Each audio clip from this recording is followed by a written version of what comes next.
Good evening my dear student. Daily current affair and general knowledge के top 15 question में आपका बहुत बहुत स्वागत है।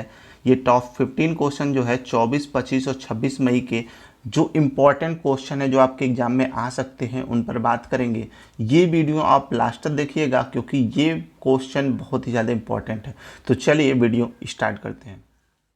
तो चलिए क्वेश्चन नंबर फर्स्ट पे चलते हैं। विश्व बैंक द्वारा दक्षिण एशिया में जलवायु परिवर्तन और आपदा प्रबंधन पर एक महत्वपूर्ण स्थान पर किसे नियुक्त किया गया है? चार ऑप्शन है। पहला है मनसुख झा, दूसरा है राजकुमार, तीसरा है आभास झा और चौथा है हरदीप कुमार। तो दक्षिण एशिया में जलवायु परिवर्तन और आपदा प्रबंधन पर जो एक महत्वपूर्ण स्थान था वो आभास झा यानी ऑप्शन नंबर सी आभास झा जी को दिया गया है। अब वर्ल्ड बैंक की बात हो रही है तो इसके कुछ इंपॉर्टेंट फैक्ट को जान लेते हैं। अगर वर्ल्ड बैंक के फॉर्मेशन की बात करें तो जुलाई 1944 है। वर्ल्ड बैंक के मोटो की बात करें, उद्देश्य की बात करें तो working for a world free of poverty है। हेडक्वार्टर वाशिंगटन डीसी यानी यूएस में है। प्रेसिडेंट की बात करें तो डेविड मालपास जी हैं। चलिए क्वेश्चन 2 पे चलते हैं। संयुक्त राष्ट्र ने कोविड-19 महामारी के खिलाफ एक समावेशी लड़ाई के लिए शीर्ष 10 वैश्विक पहलों में किस राज्य की पहल खुडोल को सूचीबद्ध किया है? तो चार ऑप्शन दिख रहे हैं। सिक्किम, नागालैंड, मणिपुर, मिजोरम। तो पहल खुडोल जो है मणिपुर में सूचीबद्ध किया गया, मणिपुर में सूचीबद्ध किया गया है। अच्छा, मणिपुर की बात हो रही है तो मणिपुर के कुछ इम्पॉर्टेंट फैक्ट के बारे में जान लेते हैं। तो मणिपुर की जो राजधानी है वो इम्फाल है। मणिपुर का गठन 21 जनवरी 1972 में हुआ है। मुख्यमंत्री हैं यहाँ के एन बीरेन सिंह जी। राज्यपाल हैं नजमा हेपतुल्ला जी। ठीक है। अब इसी में आपके संयुक्त राष्ट्र की भी बात की गई है यानी यूनाइटेड नेशन की जो यहाँ पे फिगर में आपको दिख रहा है। तो यूनाइटेड नेशन का जो मुख्यालय है वो न्यूयॉर्क सिटी है। इसका जो स्थापना है संयुक्त राष्ट्र चार्टर पर हस्ताक्षर किया गया है 26 जनवरी 1945 को और ये चार्टर जो है आपका लागू हुआ है 24 अक्टूबर 1945 को। अब हम यूनाइटेड नेशन के महासचिव की बात करें तो जनरल एंटोनियो गुटेरेस जी हैं। ठीक है। तो अब चलिए क्वेश्चन नंबर 3 है आपका। पुस्तक के लेखक कौन है? Hop on my adventure on boats train planes. तो यहाँ पे चार ऑप्शन दिखाई दे रहा है। अरुंधति राय, अभी हिम्मत, पाल मेडेंज और लास्ट है रस्किन ब्रांड। तो my adventure on boats train and planes के लेखक रस्किन ब्रांड जी हैं और इनकी ई पुस्तक जारी की गई यानी ये जो my adventure on boats and train है इसकी ई पुस्तक का प्रारूप जो है इनके 86वें जन्मदिन पे जारी किया गया है। तो आप हमेशा याद रखिएगा इनके पुस्तक के बारे में ही आपसे पूछा जाएगा कि my adventure on boats and train के लेखक कौन है? तो Ruskin Bond ji. Question number 4 है आपका। अमेरिकी महान सेरेना विलियम्स को पछाड़कर दुनिया में सबसे अधिक भुगतान पाने वाली महिला एथलीट कौन बनी है? चार ऑप्शन है। Venus Williams, Naomi Osaka, Steffi Graf और सिमोना पित। तो नाओमी ओसाका जो ऑप्शन नंबर बी है ये जो है अमेरिकी महान सेरेना विलियम्स को पछाड़कर दुनिया में सबसे अधिक भुगतान पाने वाली एथलीट महिला बन गई है। और ये नाओमी ओसाका जो है ये जापान की टेनिस खिलाड़ी है। 2 बार के grand slam champion Osaka 2020 Forbes की दुनिया के 100 शीर्ष भुगतान पाने वाले एथलीटों की सूची में 29वें स्थान पे हैं जबकि सेरेना विलियम्स ये 33वें स्थान पे है।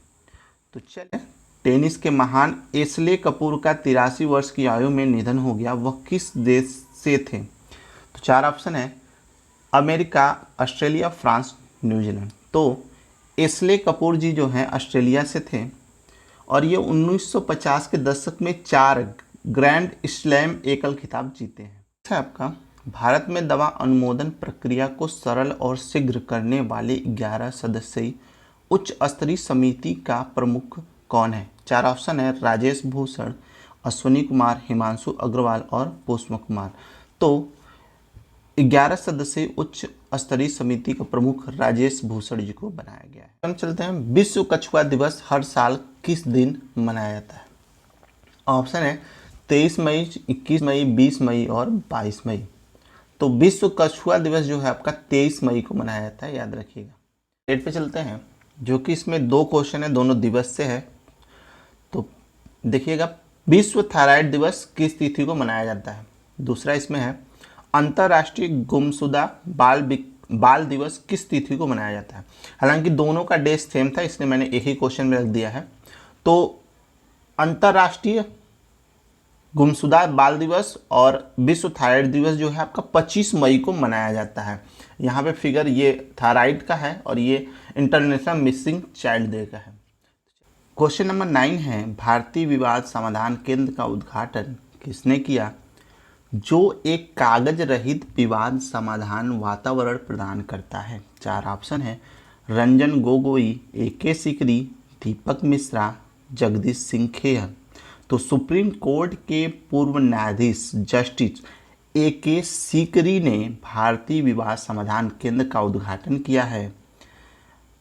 इसको शॉर्ट में बोला जाता है IDRC, यानी भारतीय विवाद समाधान केंद्र का जो शॉर्ट नेम है IDRC। इंग्लिश में फुल फॉर्म इसका है इंडियन डिस्प्यूट रिसोल्यूशन सेंटर। ठीक है, अब इसके बारे में जान लेते हैं कि IDRC का अध्यक्ष कौन है। तो मेहर S राठी जी हैं। IDRC का जो मुख्यालय है वो नई दिल्ली है। तो चलिए, 10 है, राज्य में प्रवासी मजदूरों के रोजगार के लिए कौन सा राज्य एक पलायन आयोग का गठन करेगा? तो यहाँ पे 4 ऑप्शन दिया गया है, राजस्थान, पंजाब, बिहार, उत्तर प्रदेश। तो राज्य में प्रवासी मजदूरों के रोजगार के लिए उत्तर प्रदेश जो है पलायन आयोग का गठन करेगा। तो उत्तर प्रदेश की बात हो रही है यहाँ पे, तो कुछ इसके बारे में इम्पोर्टेंट जानकारी और ले लेते हैं।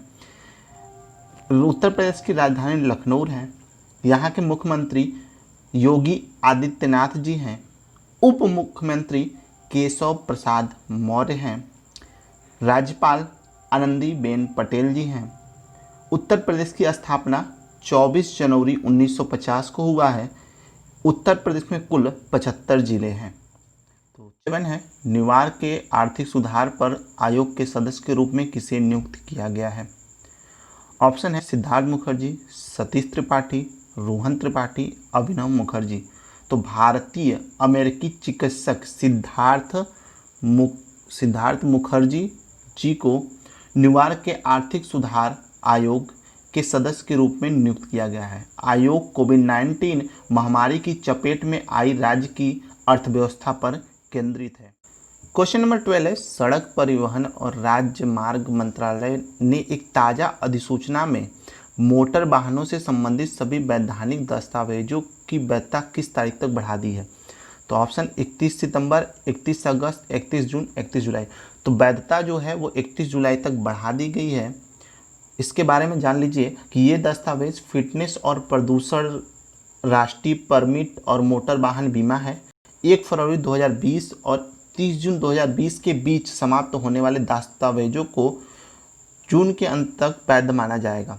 अगर हम बात करें ministry of road transport and highway की, तो फॉर्मेशन है इसका जुलाई 1942, हेडक्वार्टर है न्यू दिल्ली और मिनिस्टर हैं इसके नितिन गडकरी जी। क्वेश्चन नंबर 13 है, सरकारी सेवाओं की ऑनलाइन डिलीवरी को आगे बढ़ाने के लिए उमंग ऐप पर भारत मौसम विज्ञान विभाग की कितनी सेवाएं लॉन्च की हैं? ऑप्शन है 3, 4, 7, 9। तो इस पर कुल 7 सेवाएं मौसम विभाग ने लॉन्च की है। 13 है, किस शिक्षा बोर्ड ने कक्षा 9 से 12 तक के छात्रों के लिए साइबर सुरक्षा पुस्तिका यानी साइबर सिक्योरिटी हैंडबुक लॉन्च की है? 4 ऑप्शन दिए गए हैं, यूपी बोर्ड, NIOS, CISCE और लास्ट है CBSE। तो CBSE बोर्ड ने साइबर सिक्योरिटी हैंडबुक लॉन्च किया है। 15 पे चलते हैं, विश्व बैंक के नए उपाध्यक्ष और मुख्य अर्थशास्त्री के रूप में किसे नामित किया गया है? तो 4 ऑप्शन है, Carmen Reinhart, Armen Alchian, James M Buchanan और ल्यूक काइन। तो विश्व बैंक के नए उपाध्यक्ष और मुख्य अर्थशास्त्री के रूप में कार्मेन रेनहार्ट को नियुक्त किया गया है। तो आज 24, 25 और 26 मई के जो इम्पोर्टेंट क्वेश्चन थे उसको हमने डिस्कस किया है। अगर वीडियो आपको अच्छा लगा है तो इसे लाइक करें, ज़्यादा लोगों को शेयर करें और अपनी तैयारी जारी रखें, क्योंकि ये जो 15 क्वेश्चन है वो काफ़ी इम्पोर्टेंट है आपके आने वाले एग्ज़ाम के लिए। तो चलिए, धन्यवाद।